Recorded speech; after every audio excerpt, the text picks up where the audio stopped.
Welcome.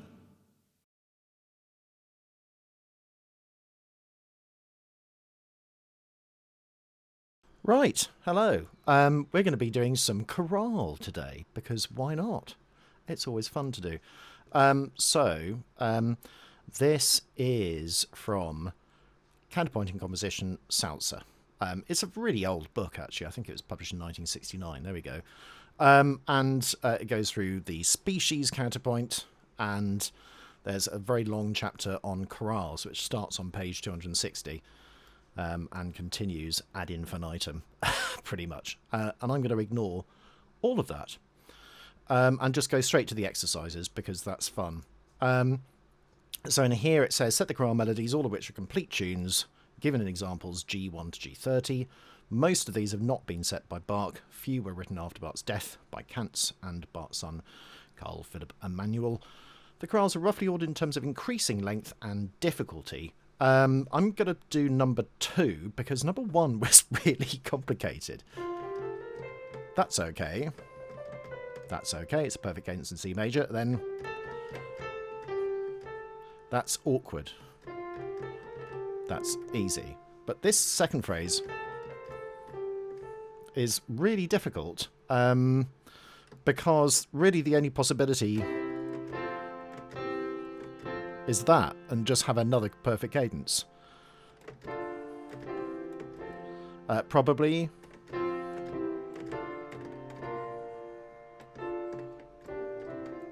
No, that's not going to work.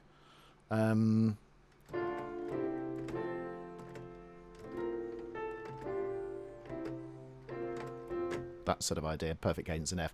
Anyway, I'm going to do this one.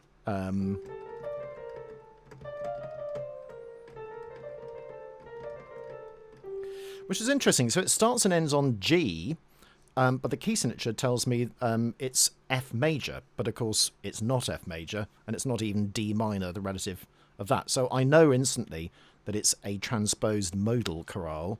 And the way to work them out is you imagine any key signature is a major key signature, and you say that that is Do.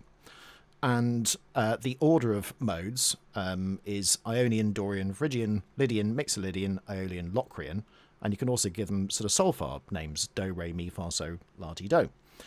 So Do is the Ionian mode, Re is the Dorian mode. So all we do is Do is F, because it's F major, therefore Re is G. So this is a Dorian mode. There we go. So interesting that is no longer on the A-level syllabus, transposed modal chorales at all for some reason. Don't know why, but there we go. So let's have a go at doing this. Let's save this as well. Bach exercise. Salzer. There we go. That will do. So yeah, it's strange there's no time signature in any of these. I guess they're all in 4/4, apart from the ones in 3/4. Not many 3/4 ones, but there we go. So let's try our hand at this. So what I've done is I've done a G minor harmonic minor scale, just as a reference. It will go to a B flat major cadence here.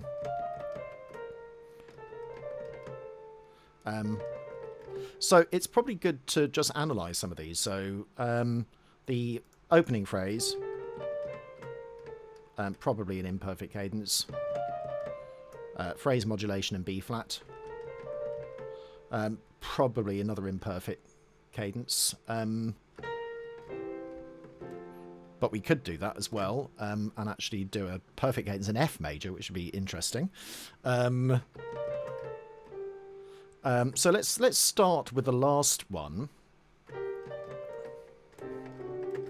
So the ending AAG or 221 in terms of the scale degrees is a little formula which is extremely common in Bach's chorales, and generally speaking anyway, because it's a descending melody. So, and actually 5/4/3/2/2/1 is also a formula as well. 5, 4, 3. Oh, no. Let's try that again. There we go. And let's put them all in a row as well. So I think I'm probably going to use 2-7-B-5-1. I could use 5 with a 4-3 suspension one, but if I use 2-7-B-5-1, I think I can put a nice passing secondary, second inversion chord, passing 6-4, in that one. Anyway, so bass note 2-7-B. So that's now 2-7. And B is first inversion. I'm using sort of extended Roman. We don't really use this 6-3, 6-4 figured bass stuff. It gets very confusing if you have a 7th or 9th or anything else. Just write 7 and then just A is first inversion, B is A is root position and usually omitted, B is first inversion, C is second inversion, D is third inversion. That's it. Very simple. So I think it's just a much better system. But there we go. That's just my personal preference. So 2-7-B, 5-1. I'm just using technique text here. 5-1. Okay. And then just double check that that is correct. 2-7-B, 5 in root position, 1 in root position. Good. Yeah, so I'm going to use my second inversion chord here after 4B.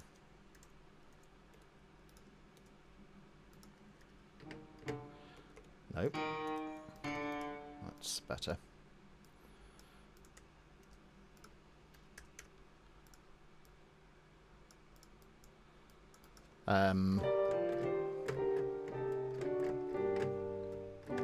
I could even do a horrible TS to Picardy. I don't know why I don't like them. But there we go. Right, 7th needs preparing, sounding, and resolving. So let's sound it. Let's prepare it, which is always the same note in the same part in the previous beat. And then we resolve it in the same part in the following beat. All in one swift thing. We don't really need to put a tie on there because it would be sung syllabically, probably. And then we just fill in the missing note, which is E flat. So the A is still sounding. We've got a nice double root, so Bach often lets the leading note fall a third. For the reason being that if it didn't, you've then got a trebled root at the end, which is most unsatisfactory. And then we can put in our TS to Picardy at the end. So there we go. TS to Picardy. Right. Let's decorate this later.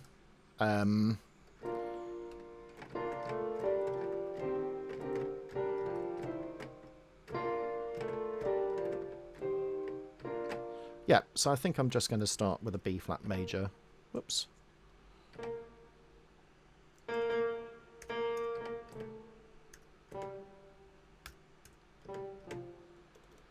Probably something like that.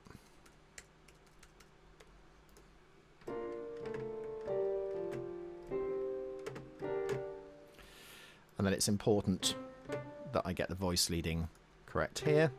So I've been doing this pretty quickly, really, but try and double the root in any root position or first inversion chord. The doubling rule should be root. If you can't double the root, double the fifth. If you can't double the fifth, double the third, as long as it's not the leading note. Double thirds are extremely common in Bach, but they're often ignored in first-year harmony courses because they can get a little bit confusing. But of course they exist all over the place, or else you would never have something note 3 harmonized with a chord 1B. That would be ridiculous. You couldn't have that by that idiotic logic. Okay, so let's also check that I don't have any consecutive movement here. Actually, what would be really nice is to do a 4/4 and actually change the beat grouping here.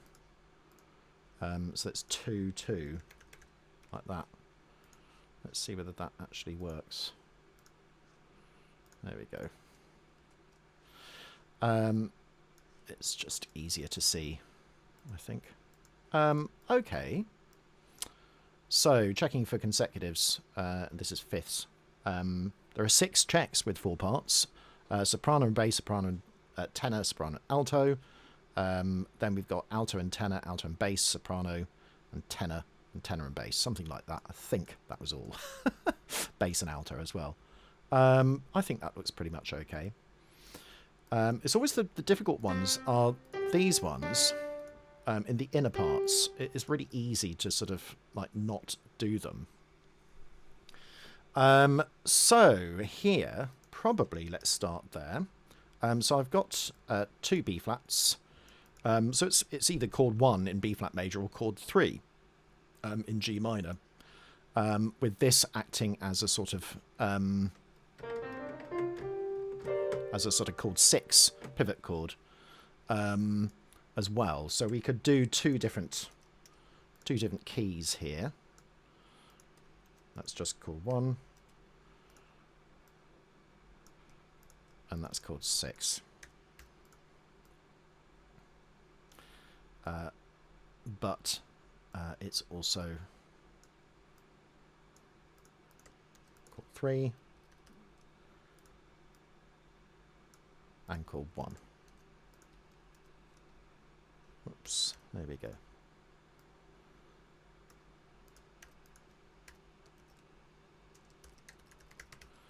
There we go. G Dorian originally, but we're still going to use the G minor harmonic because we're writing chords, harmony chords, harmonic minor. We're going to be using the melodic minor when we're doing melodic stuff.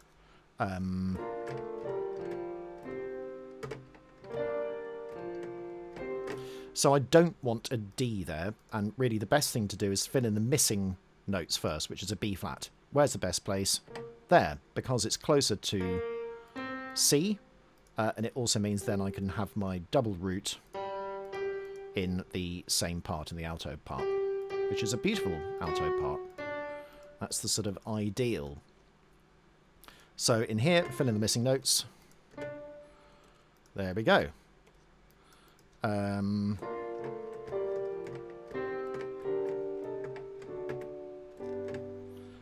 I've got to put a passing note in there because otherwise it's going to annoy me.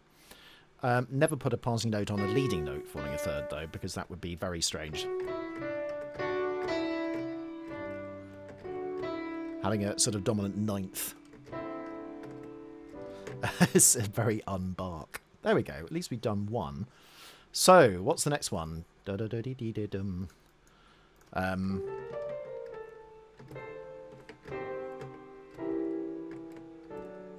Could do something snazzy.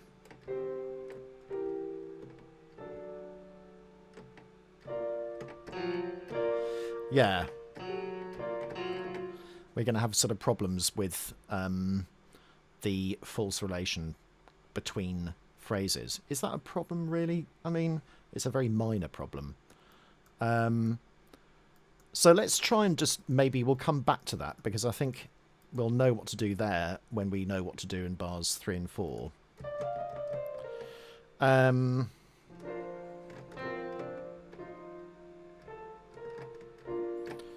So I want to do probably a 5 with a 4/3 suspension. It's another 2/2/1, so I mean I could use the same cadence 2/7-B/5/1, but actually I'm not going to bother.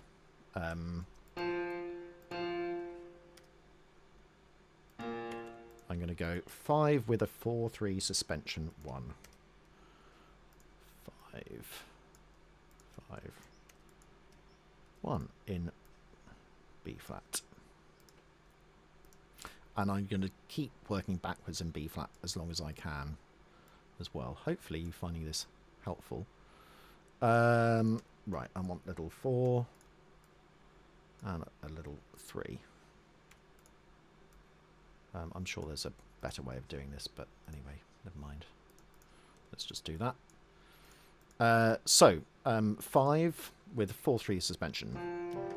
So I need my B flat. So I've got a B flat and I need to double the root, which is an F.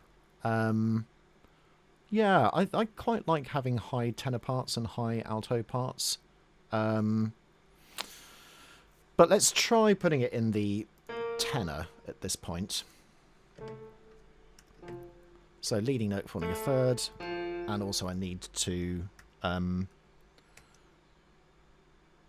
prepare it, which I'm going to do there. It's going to be flipped in a minute, and also add a tie. Okay.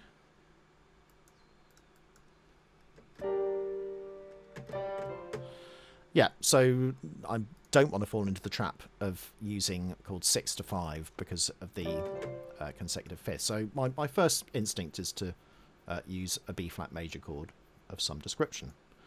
And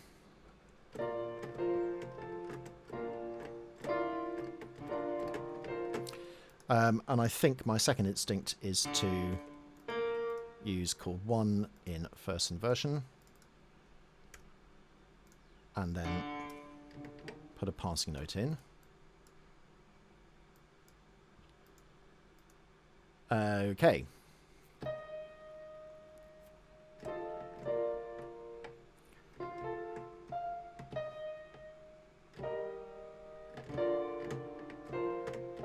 So 4B. So in B flat major, chord 4 is an E flat major chord, but we obviously can't have that in root position because it would be consecutive octaves there. So let's have 4B. Make that major by uppercase. So the note missing is a B flat. Let's put it there. Then the doubled root is an E flat. And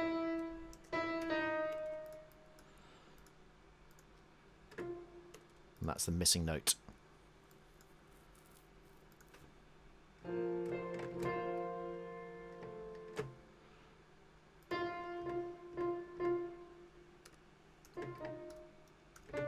And that's our missing note for chord 1, leading note falling a third. And then we can decorate later on.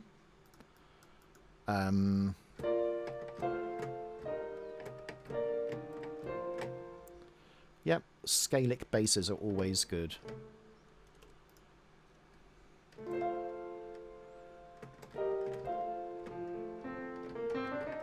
Chord 5B to 4B. And chord 1.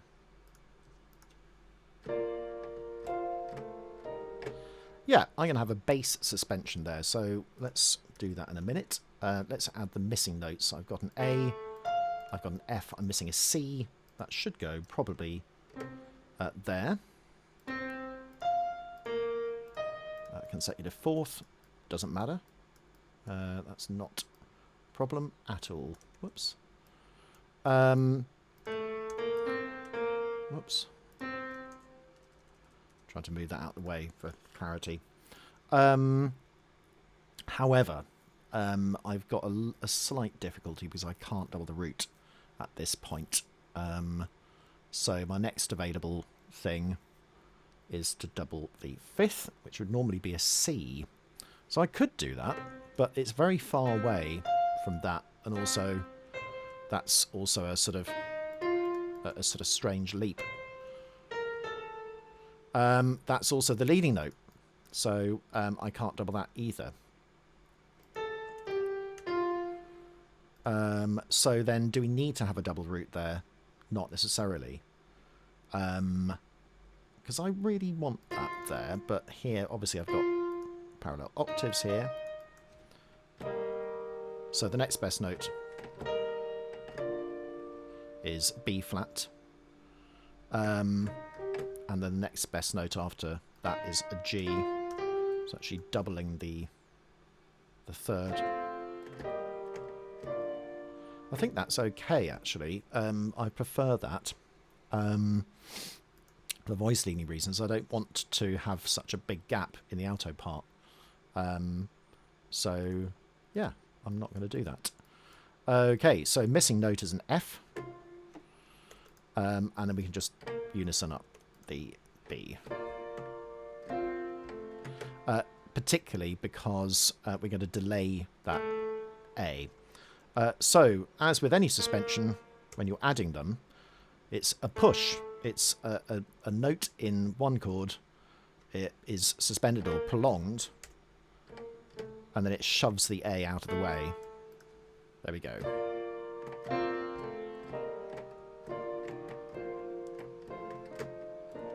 Some people call it a 2-3 suspension, which it is. But that also means 5-2 to a 6-3, and that literally is correct. 5-2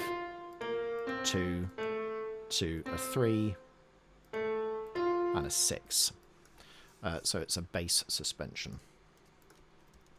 Whoops. 2-3. Let's save. Let's have a quick save. There we go. Okay. Right.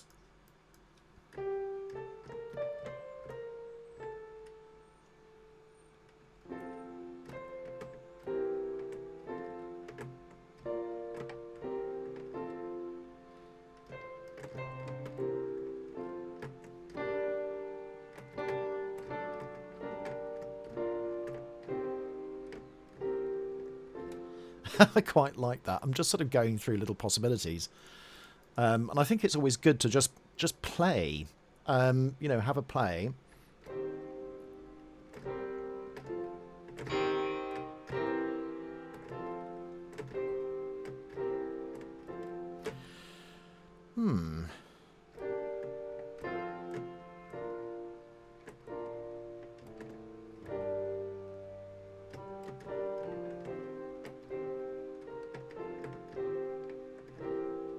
Yeah, it's sort of tonicizing this. So I'm using a sort of 5-7B.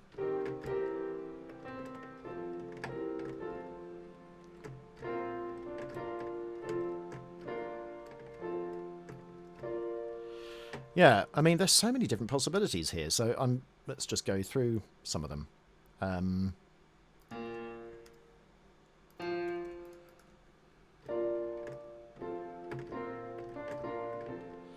So it was sort of back in B flat major.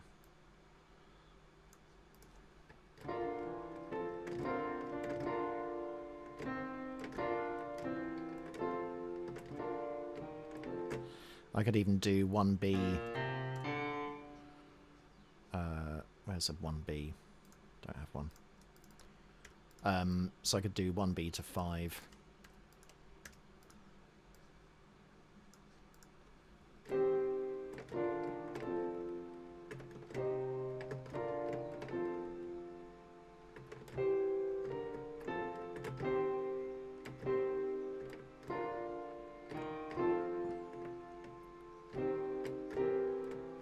I'm so tempted to do that. Let's do that. And then it becomes a perfect cadence in F. An immediate modulation.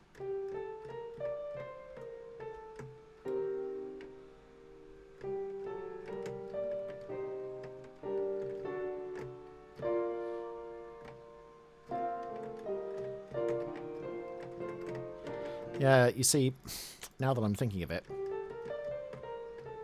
it's quite a surprising thing, isn't it? Sort of suddenly going from G minor to F major.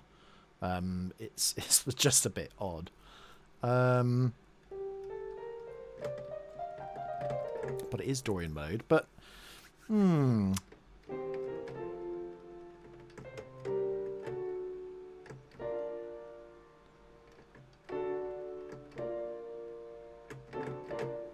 yeah. Let's do an imperfect cadence. Let's just change my mind.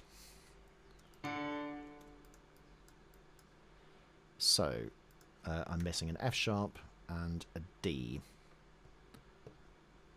Let's make the F sharp there, because then at least it's in the same part. So there's no false relation at that point.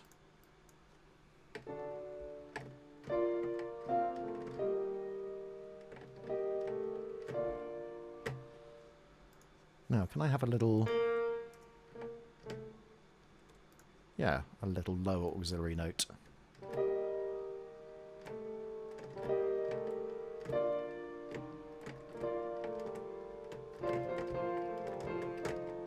And yeah, let's start decorating. So here, anticipation note, lower auxiliary note. It's a sort of Renaissance technique, really, but there we go.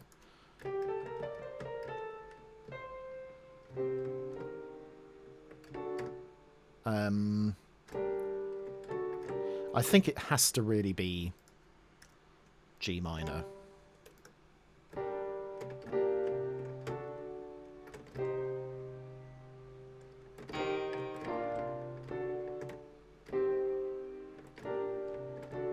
Yeah, I think also 4B.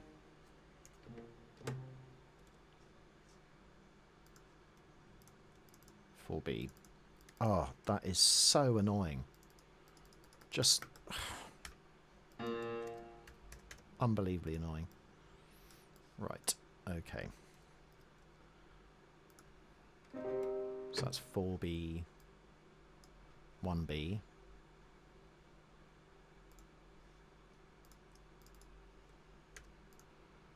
Then chord 5. This is all G minor.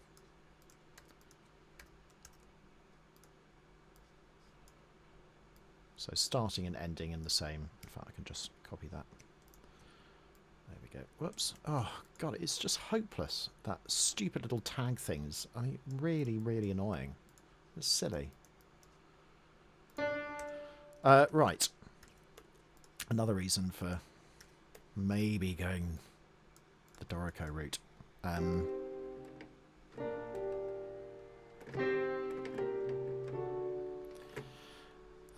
Okay, so we've got a double third, and that's the missing note. That's fine. Double thirds are normal, especially when everything's in contrary motion.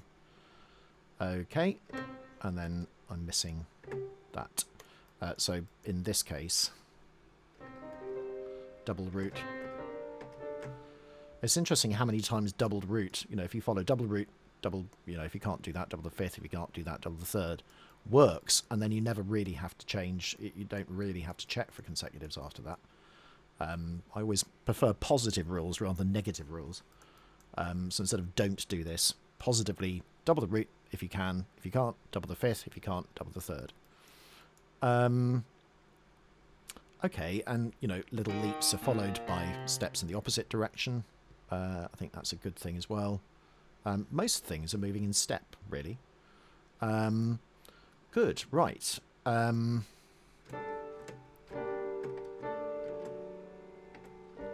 Yeah, that could be quite awkward. I want...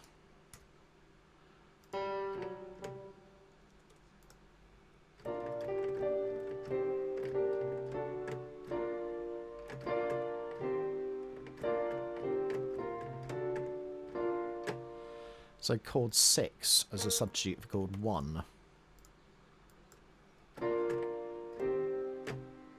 I think I like that.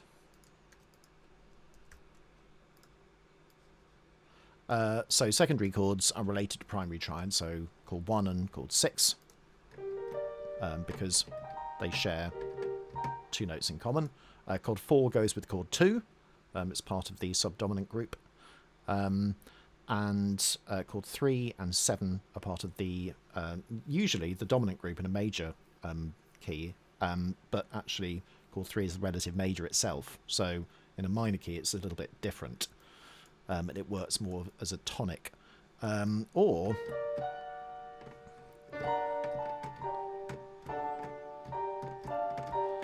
as a sort of dominant substitute as well, if it's an augmented mediant. So it's a bit of sort of Purcell type sort of stuff. Bach uses it quite a lot, actually, more than you might think. Called 3B. So I've got another first inversion here, so-called 5, and I could probably do another one of those. So let's fill it in first. So I want a D and I want an A, so the A probably should go here, and the D should probably go there.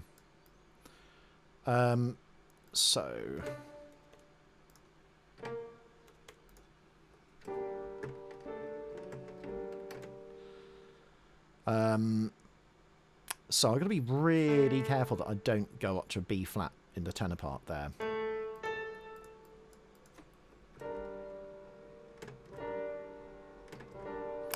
It's quite awkward.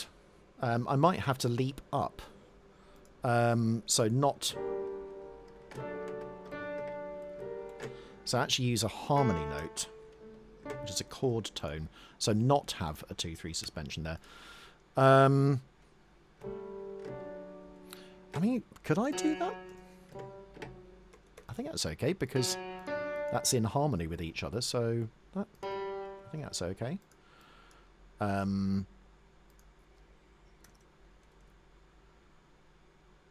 That means I can then have a G there.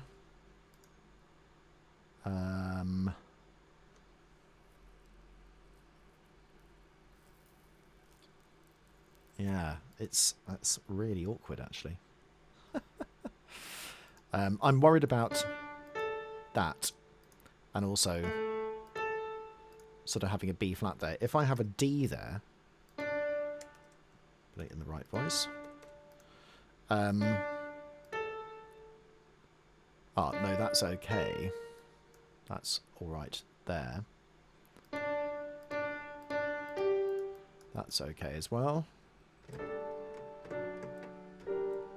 I think that's all right. Always challenging to see this. So, let's just check.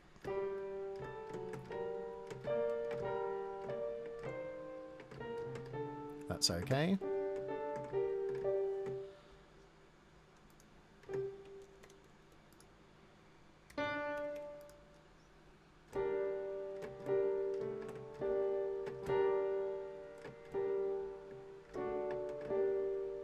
I'm sort of trying to work out how I can decorate that in a sort of ridiculous way, but I'm not sure I can.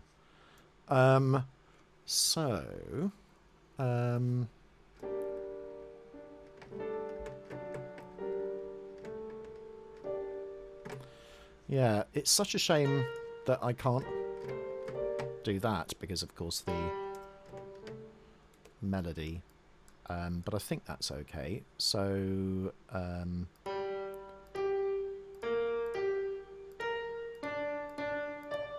yeah, and then tenor and alto. I think that's all right. Yeah.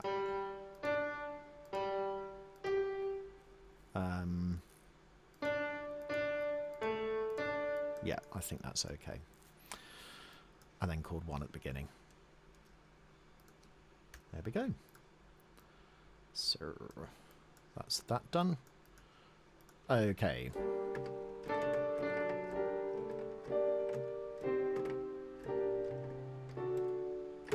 I'm also tempted to do that.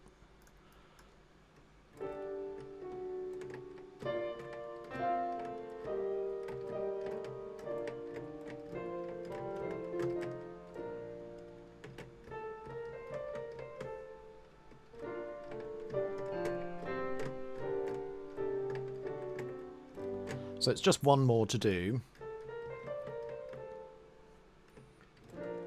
So we're ending on a B flat major chord.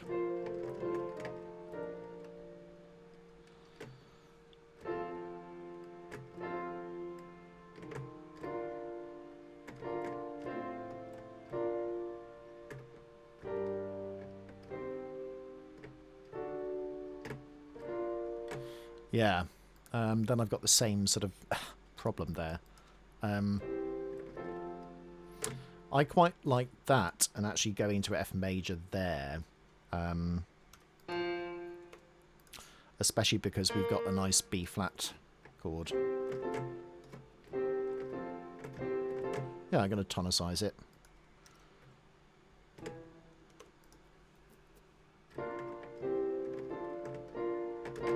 B flat major. Augmented leaps down, no problem at all, especially when it's going in the opposite direction.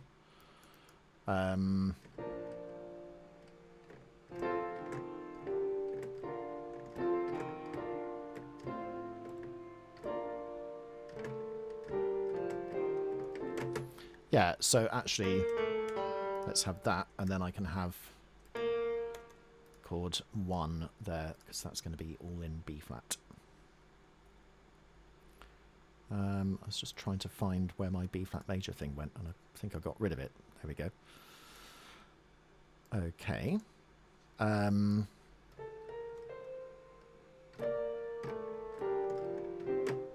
Yeah, scale.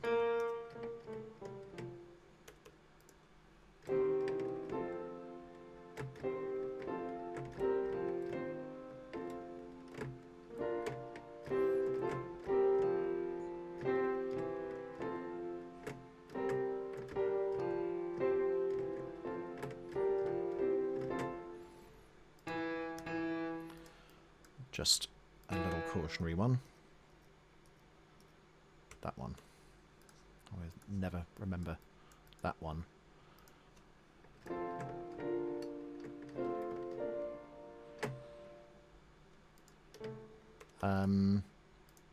It's quite nice doing things in G because they're at quite a nice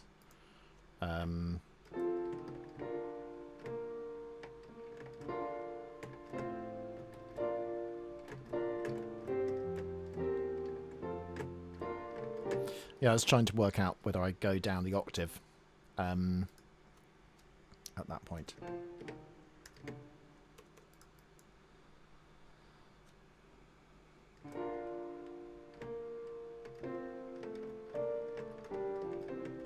Yeah, sort of having B flat A, then another B flat A is a bit strange.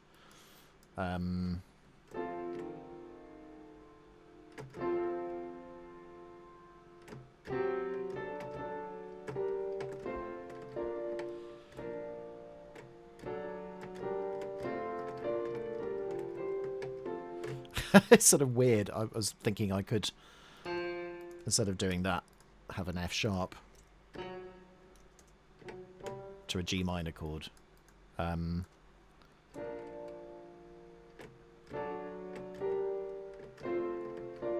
Yeah, why not?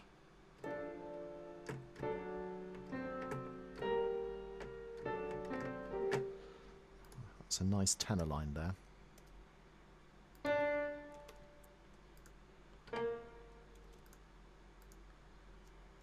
Although I think I'm going to have to unison the A.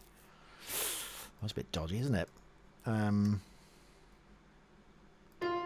Whoops. Okay, back to here. So I could double the D, unison it. I could also double the A.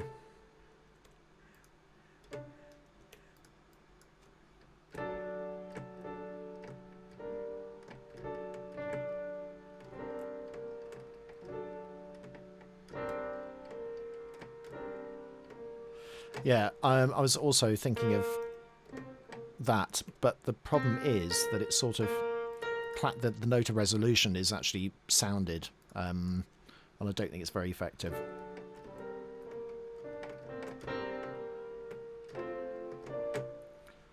So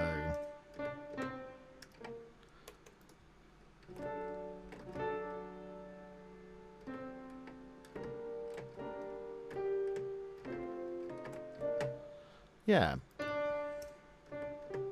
let's climb.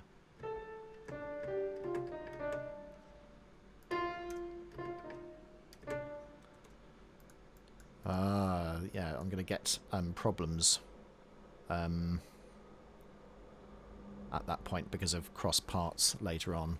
That's such a shame because I want to have a sort of interesting line at that point, but let's see what we can do. So let's just keep it sort of standard. for the time being. What did I do there? Yeah, that's okay.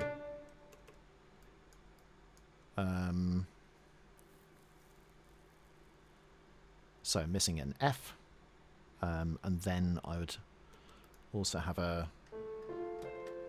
another F. Don't really want to unison them.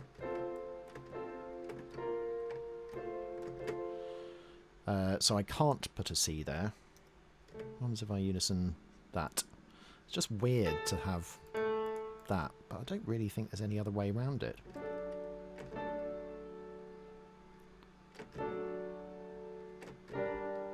Unless I have... I prefer the descending tenor. Again, I can't have a 4/3 suspension because that is there in the way. Can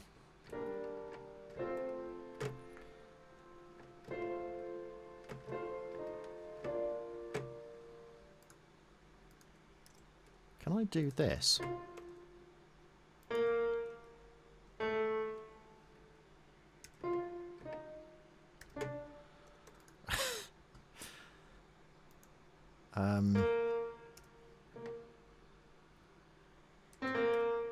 I was going to go up to a D, but of course I can't do that.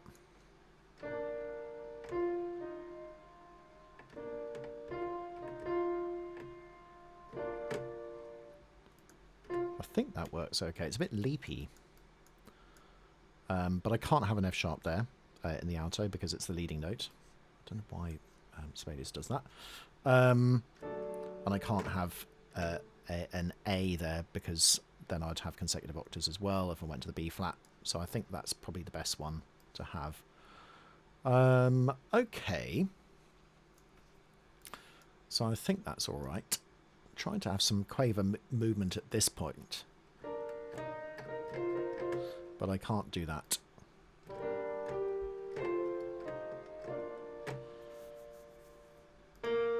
What about that? That's an outrageous leap. And it's going above that. But so what?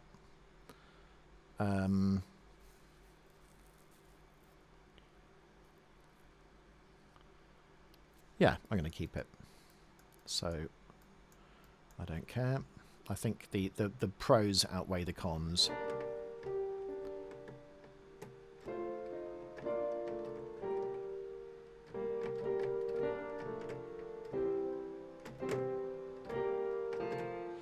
I'm trying to have thirds at that point.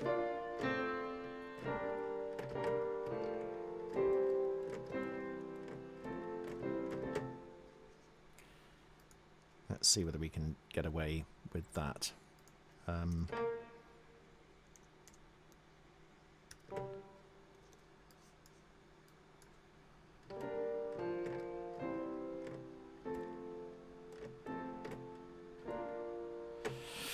Yeah, and have a double third at the cadence. That's nice.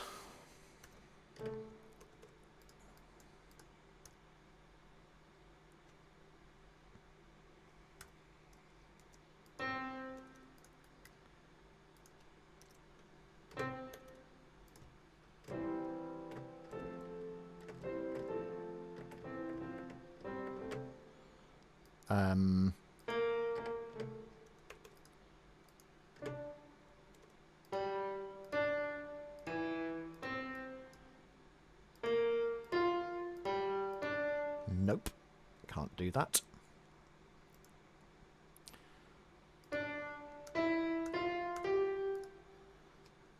But I can do that.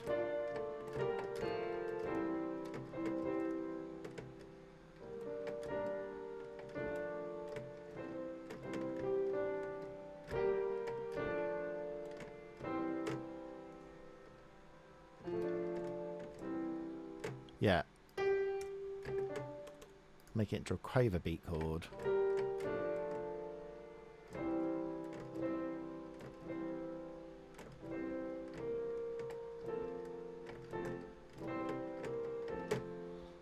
And then let's have an outrageous bit there.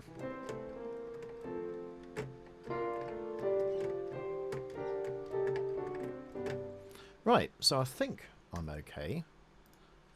So what should we do? Chord equals 72 or something like that.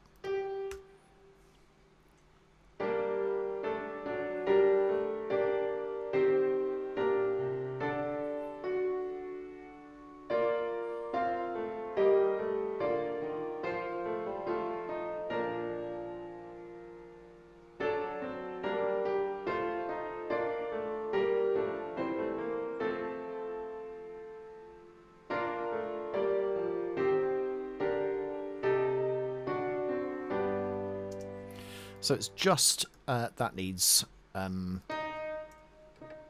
decorating. Let's do that. That's harmony note, doubling the fifth, doubling the root, and then just a passing note. Is there anything we can do between 4B and 1C?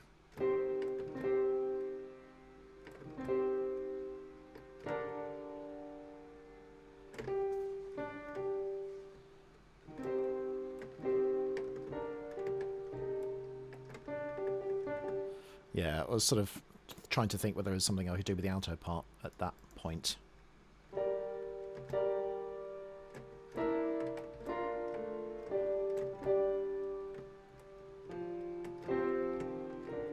Yeah, not sure there's anything I can really do.